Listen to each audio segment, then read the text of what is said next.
There may be misunderstandings about electric vehicles, with some people thinking that China's strong development of the electric vehicle industry will help it break away from its dependence on fossil fuels, especially on oil.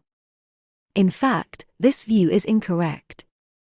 During the first industrial revolution, coal became the core energy source. Trains throughout the world burned coal as fuel, and Western powers used these coal-powered trains and steamships to complete their colonial expansion of the world. The Second Industrial Revolution ushered in a new era of energy from oil, but this did not affect the dominant position of coal as the core energy source in China.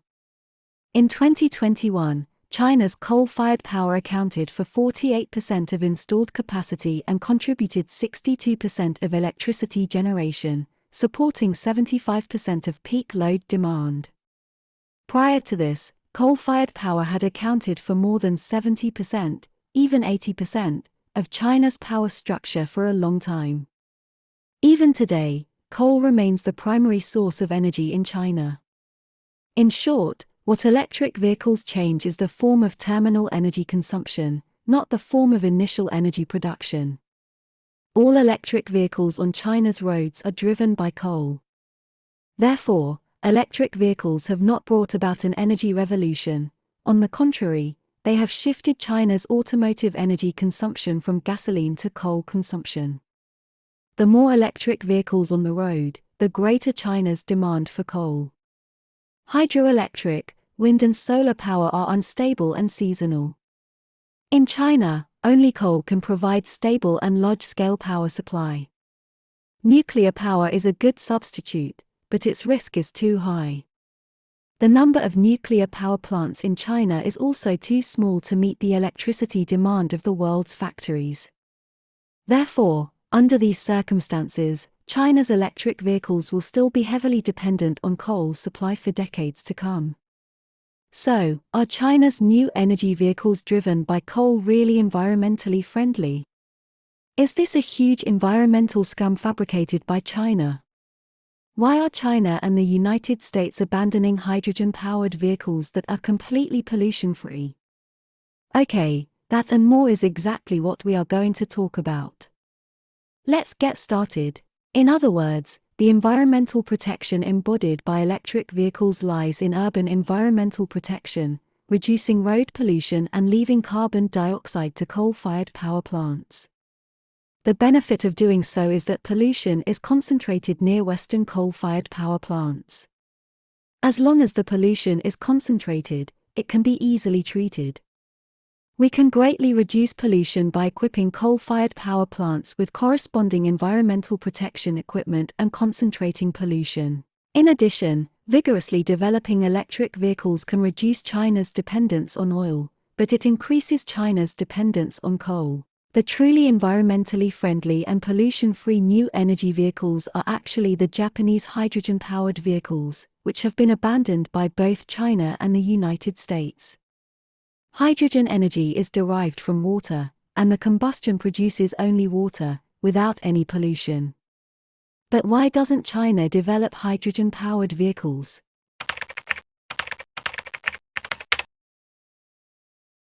In this world, environmental protection serves the national and industrial interests. The reason why Japan's hydrogen-powered vehicles have not taken off is that Japanese car companies have done too well. In short, more than 70% of global hydrogen energy technology patents are held by Japanese car companies, and the core hydrogen energy technology patents account for more than 90%. This means that traditional automobile manufacturing powers such as the United States, Germany, and France no longer have entry qualifications in the field of hydrogen energy. Japan firmly grasps the technological standards of hydrogen-powered vehicles. Other countries' ability to develop hydrogen-powered vehicles depends on Japan's decision. What's even more deadly is that Japan is too far ahead in hydrogen energy technology, so far ahead that the United States cannot catch up. Let me put it this way. Huawei's 5G technology patents account for only 14% globally, and it has been completely blocked by the United States. Can the United States accept the fact that Japan's hydrogen energy patents account for 70% globally?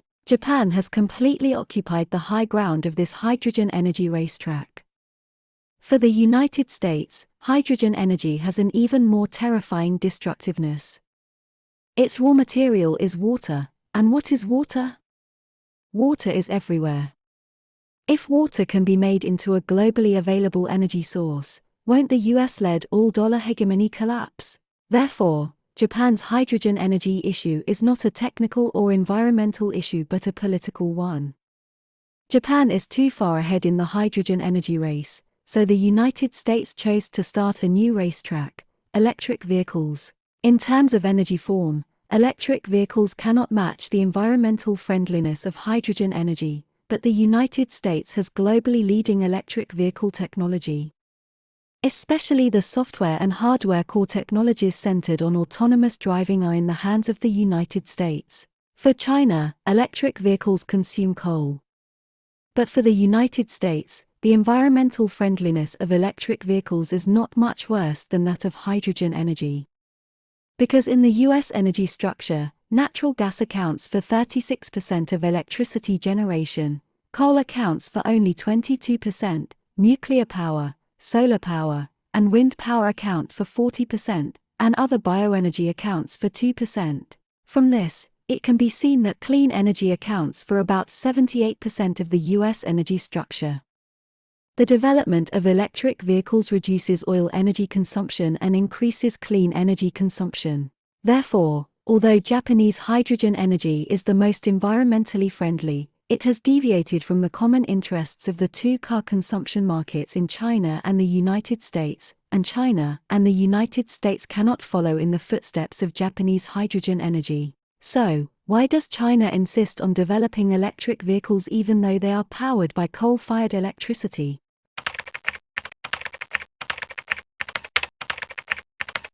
Firstly, China has coal. China is the world's third-largest coal reserve country. Rather than spending trillions of dollars every year on importing oil from abroad, it's more cost-effective to buy domestic power coal to promote China's energy self-sufficiency. For China, the high dependence on oil imports, which accounts for 75%, is extremely dangerous. If Europe and the United States can globally blockade Russia's oil exports, won't they also blockade China's oil imports in the future? 60% of China's oil imports have to pass through the Malacca Strait, which is controlled by the US Navy. Although coal is not as environmentally friendly, China has a large amount of it. Secondly, China is rich in lithium mines. China is the world's fourth-largest lithium reserve country. But China controls more lithium resources, with Chinese enterprises holding shares in two of the world's top 4 lithium mines, while the US has none. China and Russia are also the largest controllers of nickel mines, which are needed for ternary lithium batteries. By supporting electric vehicles, China has developed a large industrial chain from top to bottom. These considerable benefits make the environmental protection goal seem somewhat absurd. What China wants is to build a powerful automobile industry, not to pursue ultra-environmentally friendly hydrogen energy. Thirdly, the current global industrial technology system is dominated by the United States. In the current stage, it's easier for an emerging country to succeed by following the US.